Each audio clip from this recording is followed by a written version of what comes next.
সম্মানিত প্রিয় উপস্থিতি, আজকে আমরা কোরআন এবং সহিহ হাদিসের আলোকে হজের গুরুত্ব এবং কোন কোন ব্যক্তির উপরে হজ ফরজ হয়ে গিয়েছে এবং হজ ফরজ হওয়া সত্ত্বেও যারা হজ সম্পাদন করবে না, হজ্জে গমন করবে না, বিশ্বনবী সাল্লাল্লাহু আলাইহি ওয়াসাল্লাম এই ব্যক্তিদের সম্পর্কে কি বলেছেন তিনি, এই বিষয়গুলো সামনে রেখে কোরআন এবং সহিহ হাদিসের আলোকে কিছু কথা আমরা বলার এবং শোনার চেষ্টা করব। পরে ইনশাআল্লাহ। দেখতে দেখতে একটি বছর আমাদের মধ্য থেকে গত হয়ে গিয়েছে, আবারও হজ্জের মাস আমাদের সামনে এসে উপনীত হয়ে গিয়েছে। হজ্জের গুরুত্ব অনেক বেশি। পৃথিবীতে গুরুত্বপূর্ণ যত বিধান আছে রব্বুল আলামিনের, সমস্ত গুরুত্বপূর্ণ বিধানের মধ্য থেকে হজও একটি গুরুত্বপূর্ণ বিধান। একটি হাদিস আপনাদের সামনে বারবার কিন্তু পেশ করা হয়। এই হাদিসটা আপনাদের সবারই মোটামুটি জানা আছে, তারপরেও বলছি কেন? কারণ রব্বুল আলামিন বলেন, ওয়াযাক্কির ফাইন্না যিকরা তানফাউল মুমিনিন। আপনি মুমিনদেরকে একটি বিষয় বারবার তাদেরকে বলেন, এতে লাভ কি হবে? ফাইন্না যিকরা তানফাউল মুমিনিন, এই বলার মাধ্যমে মুমিনরা যেন উপকৃত হতে পারে।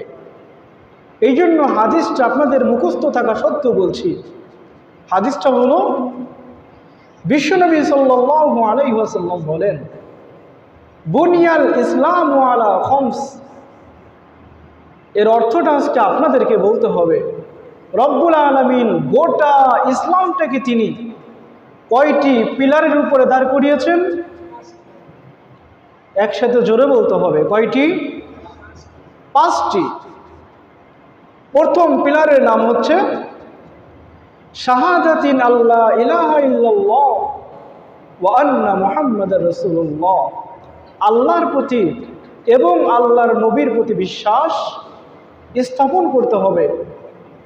2 নম্বর পিলারের নাম হচ্ছে ওয়া ইকামিস সালাহ, সময় মতো সালাত আদায় করতে হবে, নামাজ পড়তে হবে। ওয়া ইতাইজ যাকাত।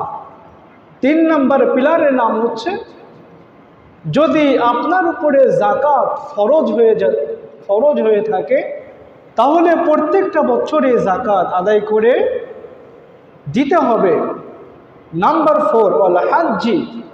যদি আপনার সামর্থ্য থাকে তাহলে কি করতে হবে? হজ করতে হবে। অসৌমি রমাদান।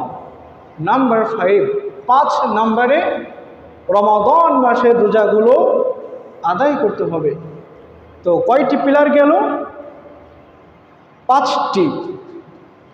তো এই 5টি পিলারের ভিতরে হজ একটি পিলার, আছে না নাই? আছে। হজ একটি গুরুত্বপূর্ণ বিধান, একটি গুরুত্বপূর্ণ আমলের নাম। পৃথিবীতে যত ভালো ভালো আমল আছে, যত গুরুত্বপূর্ণ আমল আছে, গুরুত্বপূর্ণ আমলের ভিতরে হজ এটিও একটি গুরুত্বপূর্ণ আমল। বুখারীর বর্ণনায় হাদিস এসেছে, বিশ্বনবী মুহাম্মদুর রাসূলুল্লাহ বলেন সাল্লাল্লাহু আলাইহি ওয়াসাল্লাম, নবীজির কাছে জানতে চাওয়া হলো, আইয়ুল আমালি আফদল ইয়া রাসূলুল্লাহ সাল্লাল্লাহু আলাইহি ওয়াসাল্লাম, হে আল্লাহর নবী, আমাদেরকে আপনি বলেন পৃথিবীতে সব থেকে উত্তম আমল কোনটা, পৃথিবীতে সব থেকে ভালো আমল কোনটা, আমাদেরকে আপনি বলেন। নবীজি উত্তর দিলেন, ঈমানু বিল্লাহ ওয়া রাসূলিহি, যে তোমরা আল্লাহর প্রতি বিশ্বাস স্থাপন করবে এবং আল্লাহ রসুলের প্রতি বিশ্বাস স্থাপন করবে, এটা হচ্ছে সব থেকে ভালো কাজ, উত্তম কাজ। সাহাবীরা আবার প্রশ্ন করলেন, ইয়া রাসূলুল্লাহ, বুঝলাম, সুম্মা মাযা ইয়া রাসূলুল্লাহ, তারপরে আমাদেরকে বলেন আল্লাহর প্রতি এবং আপনার প্রতি বিশ্বাস স্থাপন করার পরে কোন কাজটা করা আমাদের জন্য উত্তম? قال রাসূলুল্লাহ সাল্লাল্লাহু আলাইহি ওয়াসাল্লাম, নবীজি উত্তর দিলেন, আল্লাহর প্রতি এবং আমার প্রতি বিশ্বাস স্থাপন করার পরে তোমাদের জন্য উত্তম কাজ হচ্ছে জিহাদুন ফি সাবিলিল্লাহ, যে আল্লাহর জমিনে আল্লাহর হুকুমত প্রতিষ্ঠা করার জন্য তোমরা সংগ্রাম করবে। সাহাবীরা আবারও প্রশ্ন করলেন, সুম্মা মাযা ইয়া রাসূলুল্লাহ সাল্লাল্লাহু আলাইহি ওয়াসাল্লাম, তারপরে উত্তম কাজ কোনটা? নবীজি বলেন, হাজ্জুন মাবরুর, তারপরে উত্তম কাজ হচ্ছে যে তুমি আল্লাহর জন্য হজ আদায় করবে, হজ সম্পাদন করবে। সম্মানিত প্রিয় ভাইয়েরা আমার, তো বুঝলাম যে হজ হচ্ছে একটি গুরুত্বপূর্ণ আমল। এখন প্রশ্ন করবেন, হুজুর, হজ্জের সূচনা পৃথিবীতে কোন জায়গা থেকে শুরু হলো? এটা আমাদের জানার দরকার আছে না নাই? আচ্ছা, হজ কোন জায়গা থেকে শুরু হলো? রব্বুল আলামিন পবিত্র কোরআনের মধ্যে তিনি বলছেন, গত সপ্তাহে আপনাদের সামনে আমি আলোচনা করতে গিয়ে বলেছিলাম, বাইতুল্লাহ অর্থাৎ কাবা ঘর শুরু থেকে নিয়ে এই পর্যন্ত মোট 12 বার সংস্করণ করা হয়েছে। প্রথমে রব্বুল আলামিন কাবা ঘর বানিয়েছিলেন ফেরেশতাদের মাধ্যমে, তারপরে আদম আলাইহিস সালাম দ্বিতীয়তে কাবা ঘর তিনি সংস্করণ করলেন। আদমের পরে তৃতীয়তে কাবা ঘর সংস্করণ করেছিলেন আদম আলাইহিস সালামেরই পুত্র হযরতে শীস আলাইহিস সালাম। শীস আলাইহিস সালামের পরে যখন নূহ আলাইহিস সালামের জামানা আসলো, রব্বুল আলামিন একটি মহাপ্লাবন দিয়েছিলেন। ওই মহাপ্লাবনের মাধ্যমে কাবা ঘর ক্ষতিগ্রস্ত হয়ে গিয়েছিল, কাবা ঘরের কোনো চিহ্ন আর ছিল না। চতুর্থ পর্যায়ে রব্বুল আলামিন ইব্রাহিম আলাইহিস সালামের মাধ্যমে কাবা ঘরকে তিনি পুনর্নির্মাণ করেছিলেন। কথা কি মোল্লার নাকি আল্লাহর? আল্লাহর। রব্বুল আলামিন বলেন, وَإِذْ بَوَّأْنَا لِإِبْرَاهِيمَ مَكَانَ الْبَيْتِ أَلَّا تُشْرِكْ بِي شَيْئًا وَطَهِّرْ بَيْتِيَ لِلطَّائِفِينَ وَالْقَائِمِينَ وَالرُّكَّعِ السُّجُودِ। আল্লাহ পাক রব্বুল আলামিন বলেন, স্মরণ করো ওই সময়ের কথা যখন আমি আমার খলিল ইব্রাহিমকে ডেকে বলেছিলেন, ইব্রাহিম, এই যে একটি জায়গা আমি তোমাকে দেখিয়ে দিলাম, পৃথিবীর বিভিন্ন দিক দিগন্ত থেকে হাজার হাজার মানুষ এই জায়গায় আসবে, তারা এই জায়গায় এসে যেন ইবাদত বন্দেগী করতে পারে, এই জন্য এই জায়গার ভিতরে একটা ঘর তুমি নির্মাণ করো। হযরত ইব্রাহিম আলাইহিস সালাম ঘর নির্মাণ শুরু করলেন। রব্বুল আলামিন ইব্রাহিম আলাইহিস সালামকে আরো কয়েকটি অর্ডার করেছিলেন।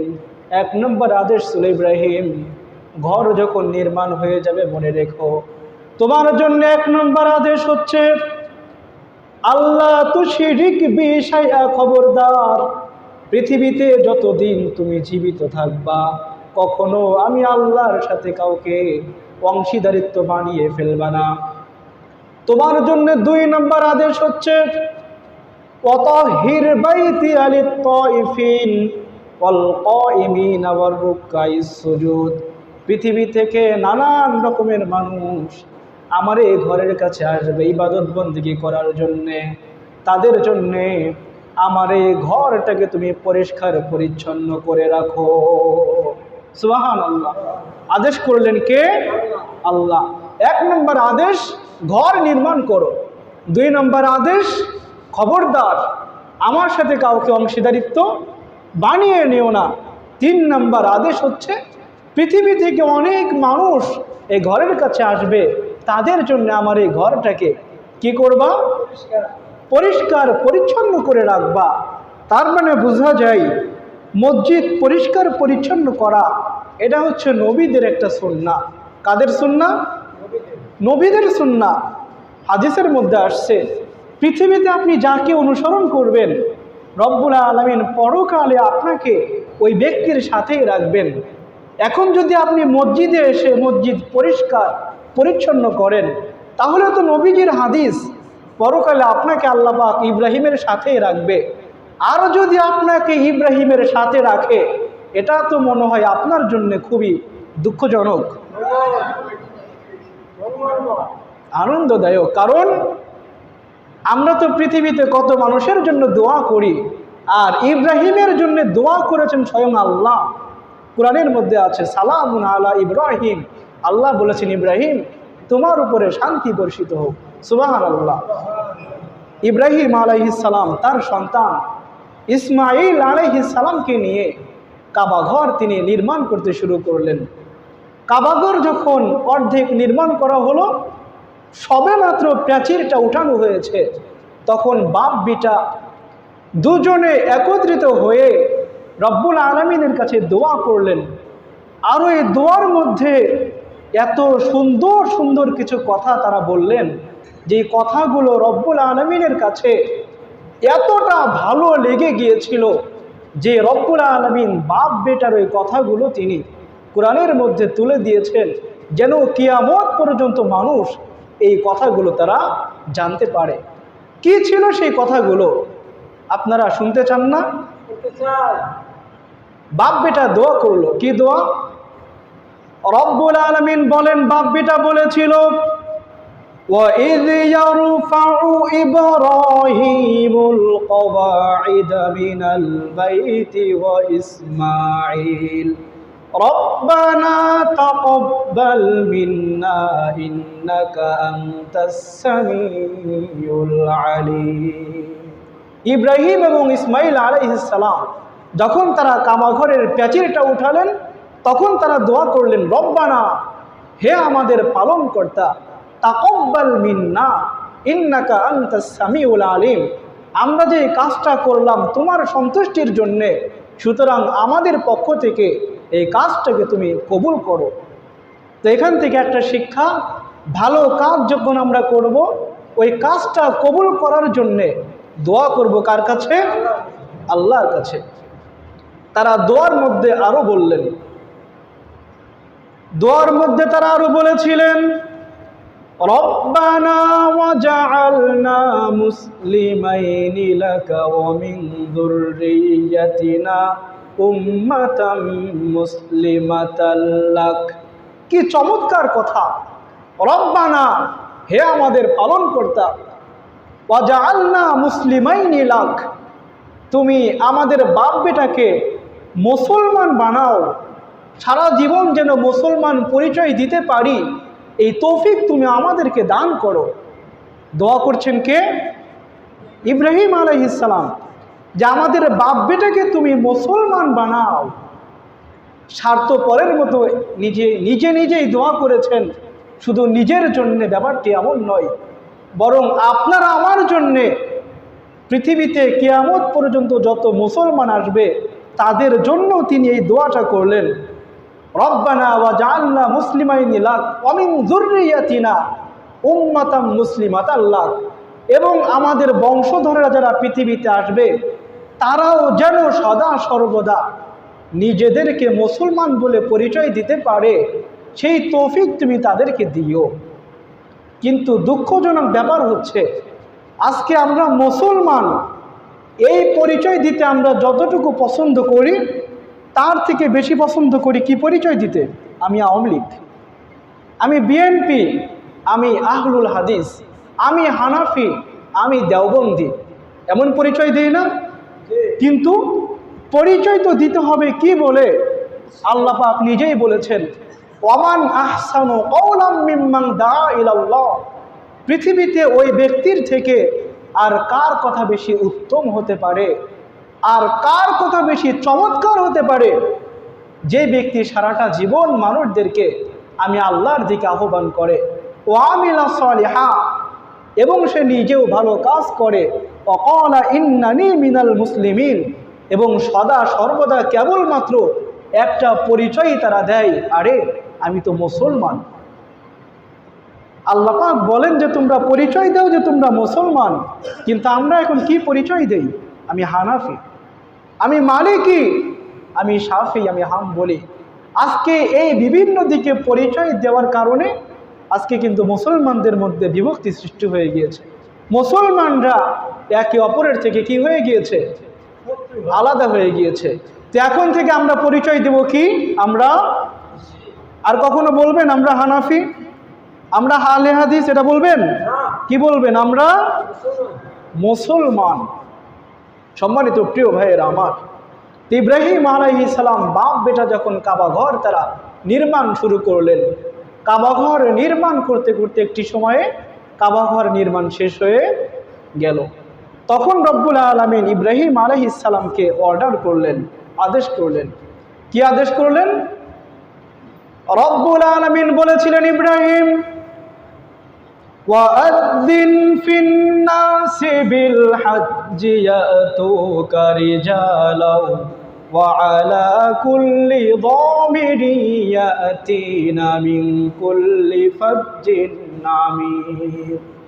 রব্বুল আলামিন বলেছিলেন, ইব্রাহিম, আমি আল্লাহ পাক রব্বুল আলামিন তোমাকে আদেশ করেছিলাম কাবা ঘর নির্মাণ করো। কাবা ঘর তো নির্মাণ করা শেষ হয়ে গিয়েছে, এখন তুমি ঘোষণা করে দাও, হে দুনিয়ার মানুষ, এবার তোমরা রব্বুল আলামিনের এই ঘরের কাছে এসে হজ সম্পাদন করো। ইব্রাহিম আলাইহিস সালাম বলেছিলেন, রব্বুল আলামিন, আমার আওয়াজ তো বেশি একটা বড় নয়, যদি আমি এই মক্কায় দাঁড়িয়ে দাঁড়িয়ে ঘোষণা করে দেই, চতুর্দিকে রয়েছে পাহাড়, আমার এই আওয়াজ তো বেশি দূরে যাবে না। রব্বুল আলামিন বলেছিলেন, ইব্রাহিম, ঘোষণা দেওয়ার দায়িত্ব কেবলমাত্র তোমার, আর তোমার এই আওয়াজ পৌঁছিয়ে দেওয়ার দায়িত্ব হচ্ছে আমি আল্লাহর। সুতরাং তোমার দায়িত্ব হচ্ছে ঘোষণা দেয়া, আর আমি আল্লাহর দায়িত্ব হচ্ছে তোমার ওই আওয়াজটাকে মানুষের মাঝে পৌঁছিয়ে দেয়া।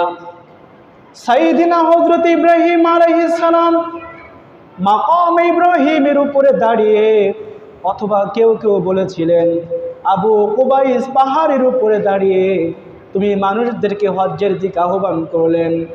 তাফসিরের মধ্যে এসেছে, ইব্রাহিম আলাইহিস সালাম যখন তিনি হজ্জের জন্য আহ্বান করলেন, রব্বুল আলামিন ইব্রাহিম আলাইহিস সালামের সেই আওয়াজটাকে পৃথিবীর সমস্ত মানুষের কানের মধ্যে তিনি পৌঁছিয়ে দিয়েছিলেন।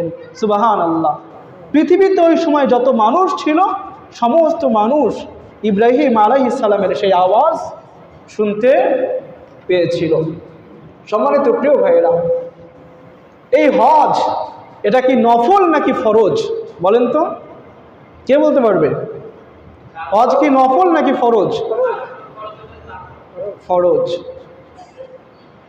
এটা আমাদের কোনো কথা নয়, স্বয়ং রব্বুল আলামিন নিজেই তিনি পবিত্র কোরআনের মধ্যে বলছেন এটা কি সুন্নাত নাকি ফরজ নাকি নফল। সূরাতুল আলে ইমরানের ৯৭ নম্বর আয়াতের শেষের দিকে তিনি বলছেন, রব্বুল আলামিন বলেন, ওয়ালিল্লাহি আলান নাসি হিজ্জুল বাইতি মান ইসতাতা ইলাইহি সাবিলা ওয়া মান কাফারা ফা ইন্নাল্লাহা গনিয়্যুন আনিল আলামিন। আল্লাহ পাক রব্বুল আলামিন বলেন, পৃথিবীতে যে মানুষের সামর্থ্য আছে এই ঘরের কাছে তারা আসবে, অবশ্যই তাদের জন্য কর্তব্য হলো যে তারা এই ঘরের কাছে এসে হজ সম্পাদন করবে। ওমান কাফারা ফা ইন্নাল্লাহা গনিয়্যুন আনিল আলামিন। আর পৃথিবীতে যে মানুষের এই ঘরের কাছে আসার মতো সামর্থ্য আছে, তারপরেও যারা এই ঘরের কাছে আসবে না, তাদের জেনে রাখা উচিত, ওমান কাফারা ফা ইন্নাল্লাহা গনিয়্যুন আনিল আলামিন, আমি আল্লাহ পাক পৃথিবীর কোনো বস্তুর কাছেই মুকাফিক্কি নয়। তাহলে এই আয়াত থেকে বোঝা যায় হজ এটি হচ্ছে ফরজ একটি বিধান নাকি নফল? ফরজ একটি বিধান। এখন প্রশ্ন হচ্ছে পৃথিবীর সমস্ত মানুষের উপরেই কি এটা ফরজ, নাকি বিশেষ বিশেষ কিছু ব্যক্তিদের জন্য এটা ফরজ? বিশেষ বিশেষ ব্যক্তিদের জন্য এটা ফরজ। প্রিয় ভাইয়েরা আমার, দুঃখজনক ব্যাপার হচ্ছে আমাদের মধ্য থেকেই এমনও অনেক মানুষ আছে যাদের উপরে হজ অলরেডি ফরজ হয়ে গিয়েছে, কিন্তু আমরা সেটা জানিও না। মনে রাখবেন, কোনো ব্যক্তির মধ্যে যদি একত্রে 5টি বৈশিষ্ট্য পাওয়া যায়, ওই ব্যক্তির উপরে হজ ফরজ। কথা বুঝে থাকলে বলেন কয়টি বৈশিষ্ট্য? 5টি বৈশিষ্ট্য। নাম্বার 1, 1 নম্বরে মুসলমান হওয়া।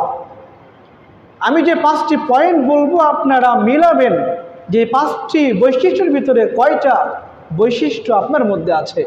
তো 1 নম্বর বৈশিষ্ট্য কি হওয়া? মুসলমান হওয়া। কেননা কোনো কাফেরের উপরে ইসলামের কোনো বিধিবিধান পালন করা জায়েজ নাই। তারা যদি পালন করেও কোনো নেকি কিন্তু তারা পাবে না। তো 1 নম্বর শর্ত হচ্ছে কি? মুসলমান হওয়া। আপনারা সবাই মুসলমান তো? হ্যাঁ, তার মানে 1 নম্বর গুণ কিন্তু আমাদের মধ্যে অলরেডি আছে। নাম্বার 2, 2 নম্বরে জ্ঞান সম্পূর্ণ হওয়া। হাদিসের মধ্যে আসছে ওয়ানিল মাজনুনি হাত্তা ইয়াকিলা, পাগল যতদিন পর্যন্ত ভালো না হবে ততদিন পর্যন্ত তার আমল নামায় কোনো গুনাহ লেখা হবে। এখন আপনাদের কাছে আমার প্রশ্ন, আপনারা কি জ্ঞান সম্পূর্ণ নাকি পাগল? সবাই বুঝেন তো?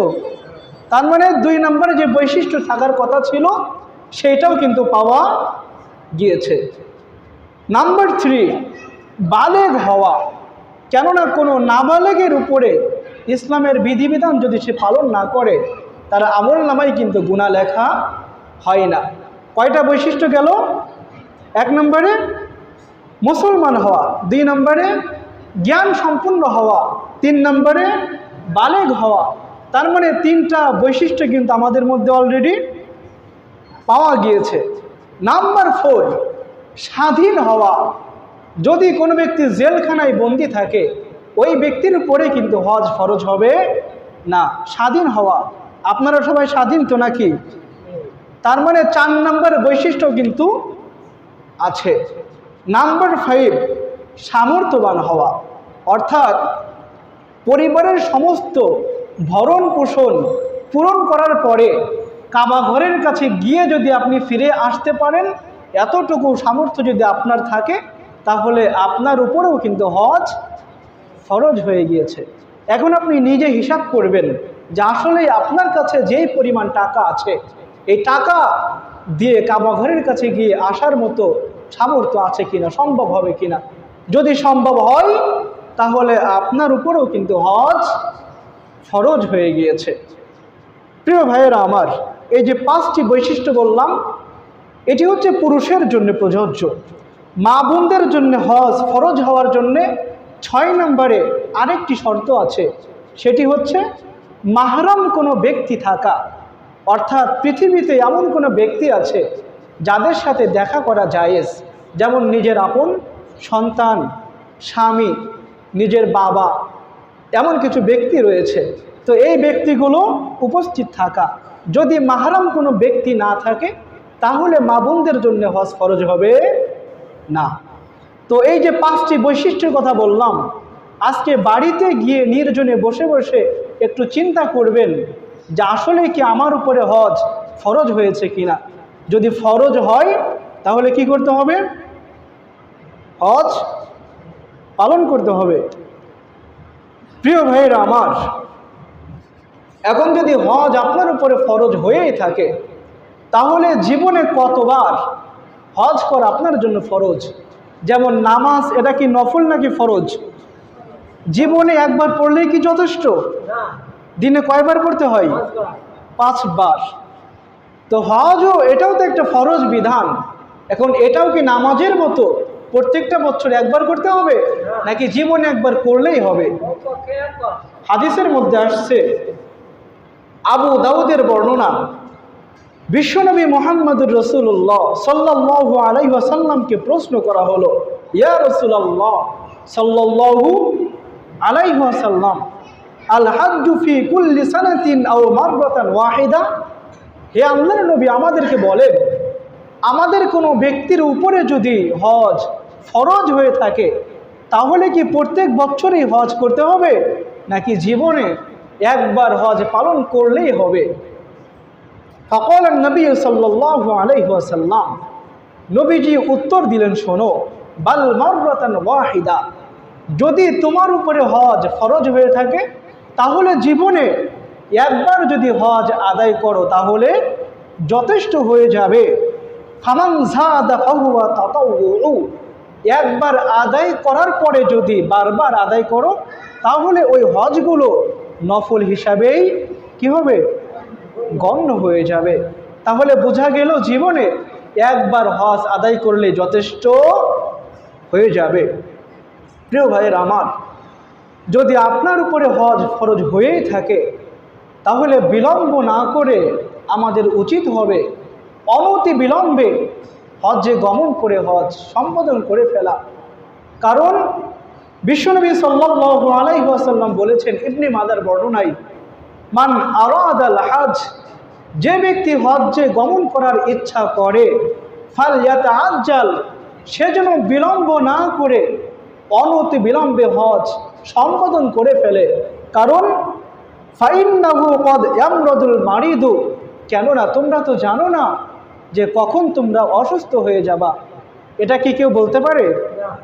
আপনি কখন অসুস্থ হবেন এটা কি আপনি জানেন? একজন মানুষ সুস্থ, আমাদের মোহাম্মদ আলী মাস্টার সাহেবের কথাই বলি, আল্লাহ ওনার কবরকে জান্নাতবাসী করুন। এক সপ্তাহ আগেও কিন্তু উনি ভালো ছিলেন, ওনার সাথে রাস্তায় দাঁড়ায় দাঁড়ায় কথা বড় ব্রিজে, হঠাৎ করে খবর পেলাম উনি হাসপাতালে। 2-3 দিনের মাথায় কিন্তু উনি পরপরে পাড়ি জমালেন। প্রিয় ভাইয়েরা, এই জন্য কে কখন আমরা অসুস্থ হব এটা কিন্তু আমরা কেউই বলতে পারি।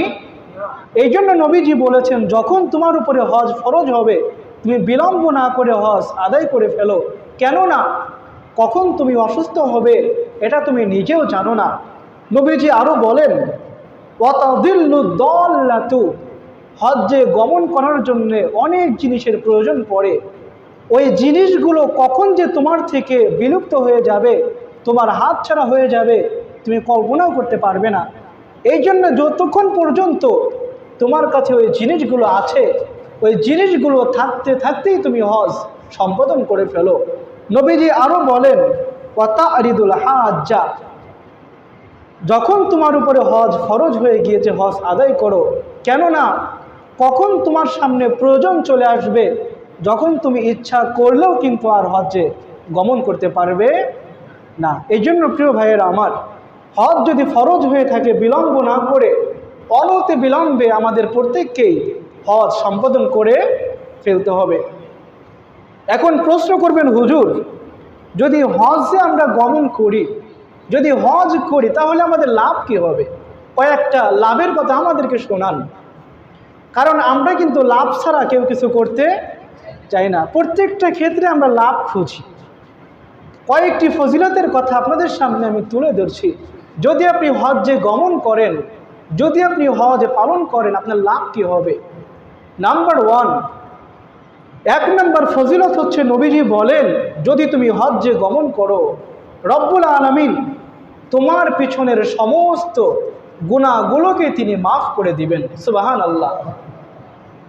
বুখারীর বর্ণনায় হাদিস এসেছে, বিশ্বনবী মুহাম্মদুর রাসূলুল্লাহ সাল্লাল্লাহু আলাইহি ওয়াসাল্লাম বলেন, মান হাজ্জা লিল্লাহ, পৃথিবীতে কোনো মানুষ যদি হজ্জে গমন করে আর তার মনের ভিতরে যদি এমন চিন্তা কখনো না থাকে, হজ করে আসার পরে মানুষ আমাকে হাজী সাহেব বলে ডাকবে, মানুষ আমাকে হাজী সাহেব বলে ডাকবে, এই নিয়তে হজ করে, এমন মানুষও পৃথিবীতে আছে না? নাই?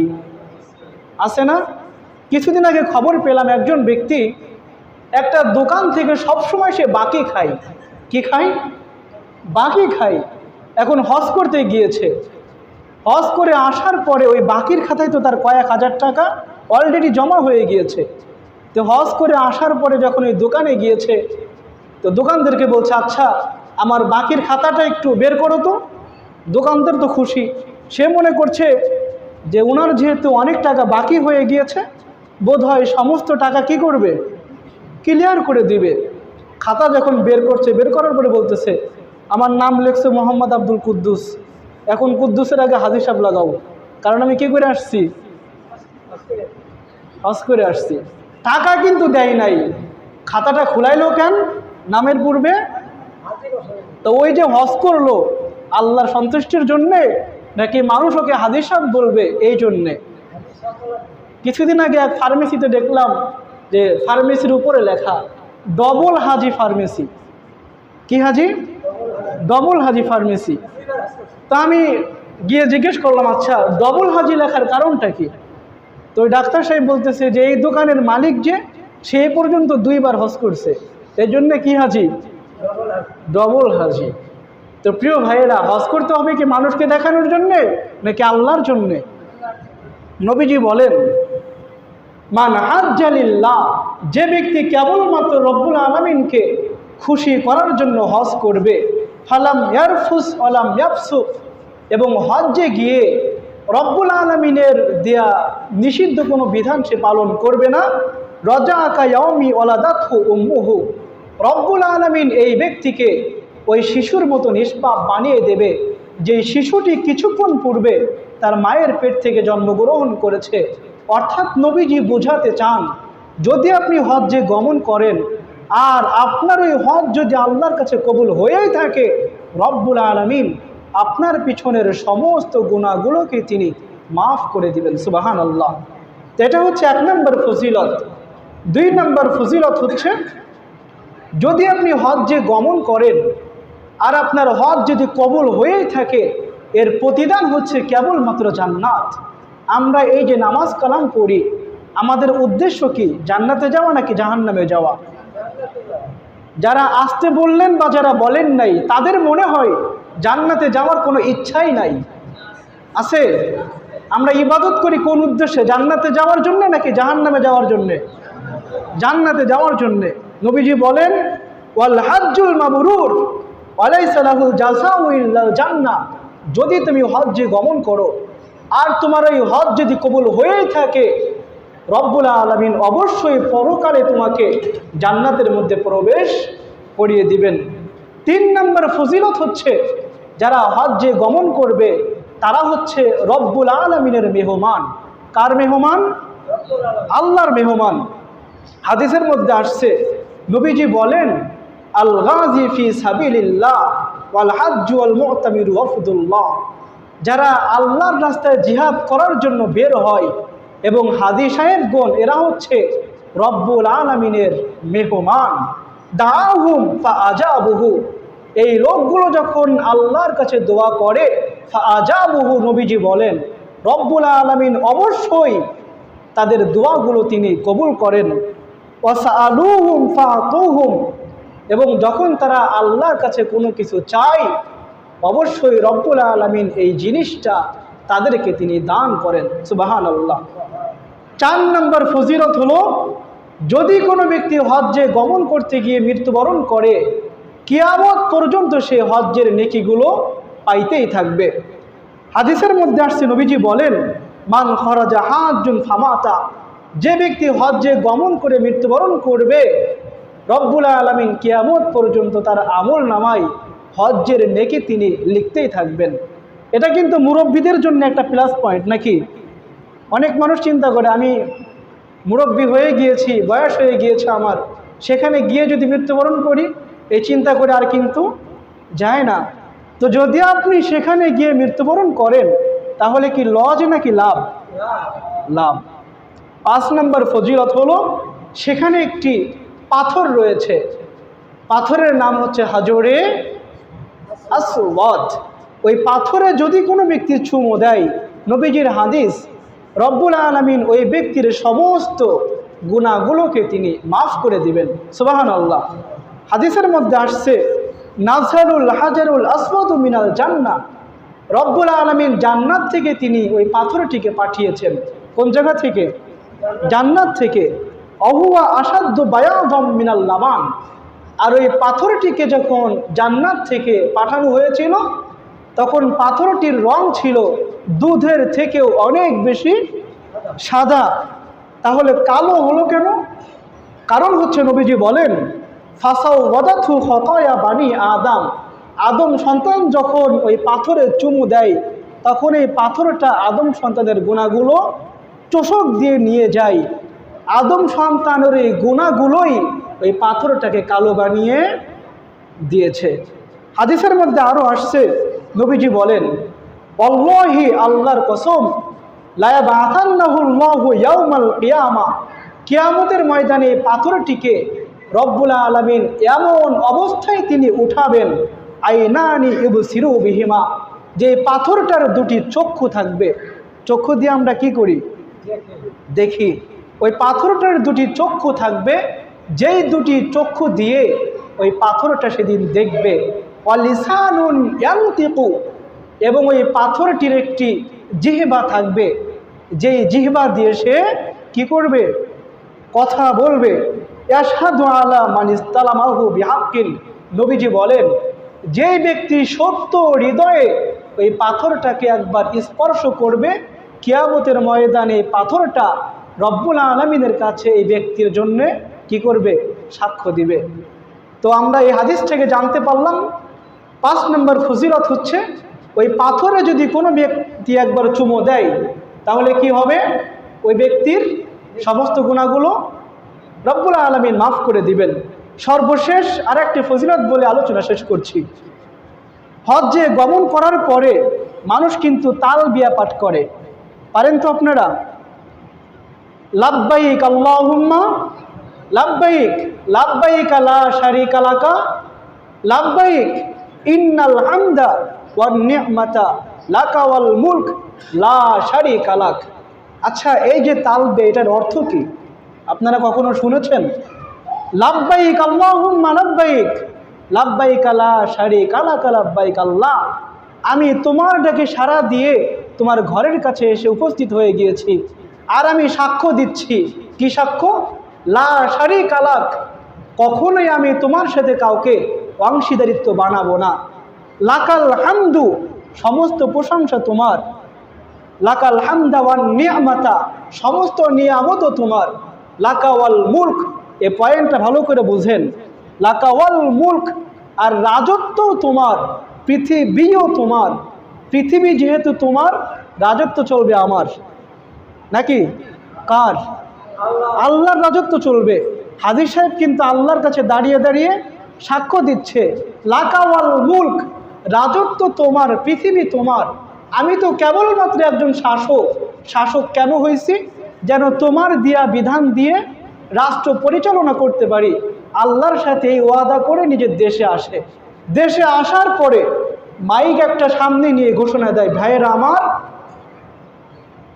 ধর্ম আর রাষ্ট্র একসাথে চলতে পারে বলে না? অথচ আল্লাহর সাথে ওয়াদা করলো কি? যে রাজত্ব তোমার, হুকুমও চলবে তোমার। দেশে আসার পরে কি বলে? না, ধর্ম আর রাজত্ব একসাথে চলতে পারে। এর থেকে বড় মুনাফিক পৃথিবীতে আর কেউ আছে? আর কেউ নাই প্রিয় ভাইয়েরা। তো এই যে 6টি ফজিলতের কথা আমরা বললাম, আল্লাহ আমাদের সকলকেই হজ্জে গিয়ে হজ সম্পাদন করার তৌফিক দান করেন। আমরা সকলেই পড়ি আমিন।